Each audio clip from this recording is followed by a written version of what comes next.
I watched your 3-part series called Investigating Logan Paul's Biggest Scam, and like many on this platform, you have successfully used my name for views and money. While your work used to be impartial, your addiction to clicks has clouded your judgment and you've made very real errors with very real repercussions. Coffee, you took a shot at my reputation.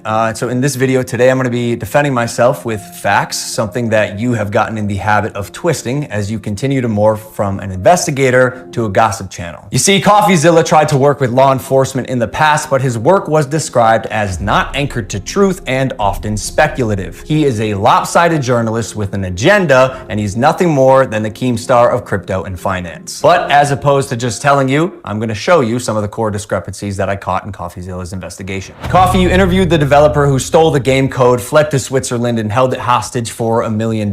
Well, his name is Zach Kelling. Surely, as the internet detective that you proclaim to be, you would know that he spent time in prison for multiple felonies, one for aggravated robbery, armed robbery at a liquor store, and the other for, surprise, obstructing the legal process. I can see why you kept him anonymous. Who we'll be calling Z here. I guess among many things, it doesn't surprise me that he lied about having 30 engineers and a $50,000 a week burn rate. On my end, I have 30 engineers. I'm burning $50,000 a week. Which, side note, is how this delusionist landed on the $1 million code ransom, but it turns out he only had 3 engineers. Wouldn't someone with journalistic integrity know their credible source had not only an agenda, but a fondness for orange jumpsuits?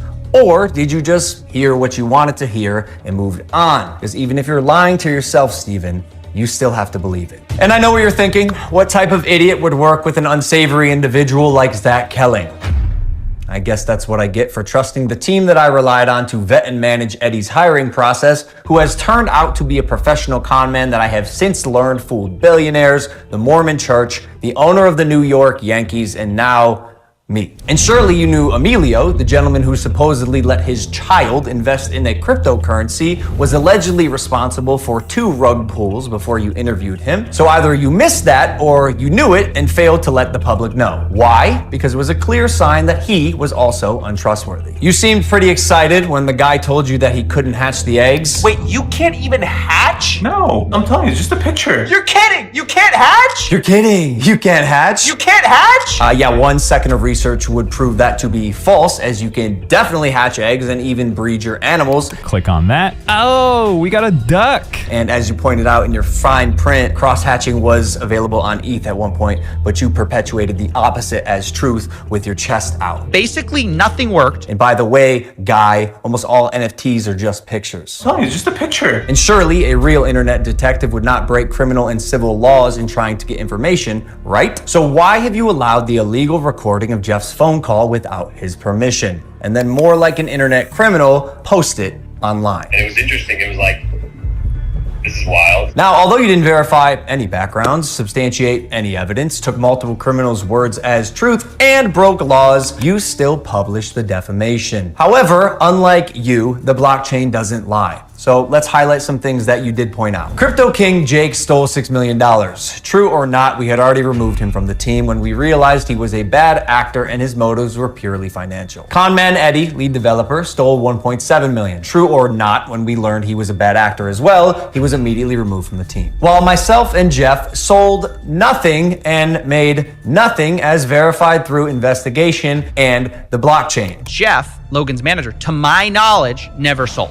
Neither did Logan Paul. I repeat, Jeff and I made no money and will never make any money on CryptoZoo. In fact, we only lost money trying to pick up the pieces. As has been the case with dozens of crypto and NFT projects, the space is unfortunately ripe for bad actors to infiltrate projects that start with even the best intentions. Jake the Snake is no longer affiliated with CryptoZoo, and we hope the money he reappropriated was worth ruining his reputation. Conman Eddie is being investigated by a higher authority that I cannot speak on. As you can imagine, I was not cleared from legal to discuss much of this, including the legal process being undertaken and the criminal investigations going on during the fallout, but I do appreciate you calling out that rats under my nose stole the game code, millions of dollars, and left Jeff and I abandoned with no team and knives in our back. But even after 12 months of work, you've still managed to overlook one crucial piece of information.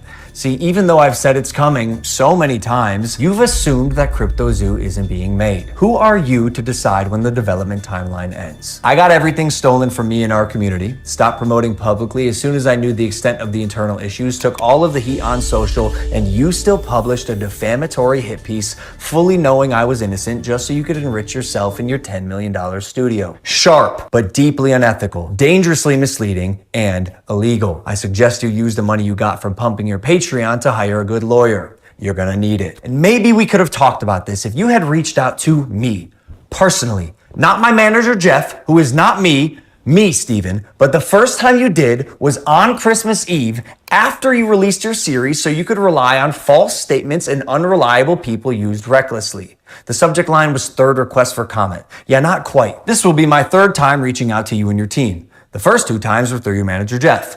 The first 2 times were through your manager, Jeff. Okay, so the last time on Christmas Eve, after the fact, was to me. You have a funny way of twisting things. And I also noticed you left out that part on Twitter. Why hide that? Trust me, CryptoZoo is coming. I will make damn sure of it. And honestly, it sucks that after years of personal reform, going through trials and tribulations and busting my ass to evolve into a person that I can say I'm actually proud of, you led the charge to drive and monetize a narrative telling millions of people that I'm a fraud or I tried to scam my audience. That is patently false. This video is mainly for my fans and anyone who's on the fence that I hope I can help understand a situation that is tremendously complex but has been oversimplified for both views and clicks. And lastly, Coffeezilla. I now know your motives with this.